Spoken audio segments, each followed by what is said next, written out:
Trek Emonda ALR5. Let's get onto it. I bought this bike a few days ago here in Bangkok, Thailand. Bought it brand new from Pro Bike in Bangkok. Very cheap here in Thailand. Trek bikes, the cheapest in the world in Thailand. From Pro Bike in the city there, paid retail for it. Actually, here's a little quick note there. Fact of the day, Trek bikes, cheapest in the world is actually in Thailand. I bought this bike myself, so you can guarantee I'm going to give you an honest review because I bought it, no one sponsored me for this.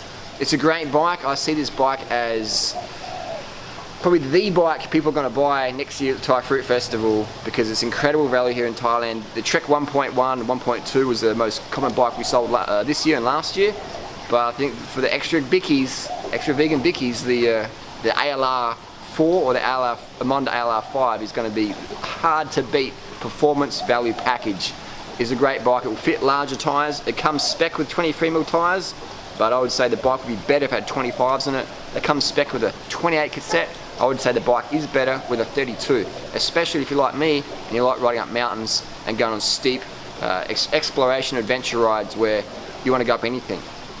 I would say it's a great bike. My only gripe would be the hub quality, not so good. I would have liked to seen Trek spec some high quality steel cartridge bearing hubs versus the cheap 50-cent Chinese stuff. Well, I shouldn't say Chinese because Chinese make great stuff. This camera's made in China we're filming on.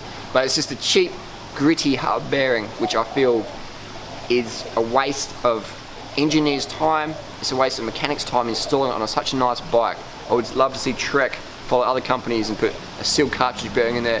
Why not? It really, these days they're so cheap, so easy to do. It's such a nice bike. Why not just let it get its full fledgling, fledgling sort of word is that? Let's get it. Why don't we spec better quality parts? Same budget. Let's do it. Let's make it like the best. 25mm tyres, 32 cassette out of the box, steel cartridge bearings. Beautiful. Cheap upgrades that give an incredible user performance feel. Bike feels better. People are going to ride it more. That's how you're going to sell more bikes. Bums on bikes. Bars, they're okay. Not too bad. I'd prefer something like a 3T Ergo Nova. But bars are personal preference. Only when you've ridden at least 10 different types of bars, we work out what you like. Overall, Trek Emonda ALR5, I give it a double thumbs up, especially if you're in Thailand. It would be the hardest. There's nothing in Thailand that's better value, better performance for the money in Thailand, in my opinion. The Trek Emonda ALR5. Finish now, I can't really say it properly. A Jaya, Nagara, Black Sheep, whatever it is. But these are great little saddle bags. Got a little light on here. It goes good. Kiwi titanium carbon pedals. And it's quite a light bike, probably about 8.3 kilos out of the box. So Trek Emonda ALR, I would say it's the best value bike. If you're in Thailand, then this would be an incredible deal. It's not so cheap other parts of the world, but Thailand, Trek, fucking awesome. Australia would be giant. In the US, probably Specialized Cannondale.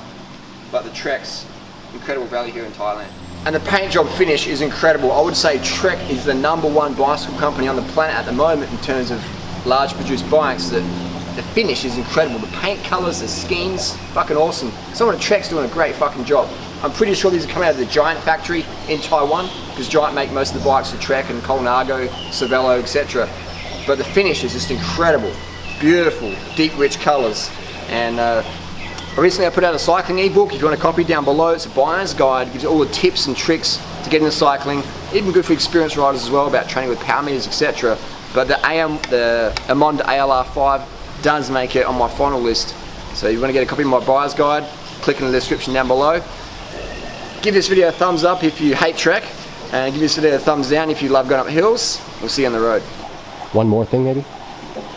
The steerer tube on this bike is full carbon, so if you weigh over 90 kilos, you might not want to go this route. You're better off an alloy steerer. Alloy is just stronger than carbon.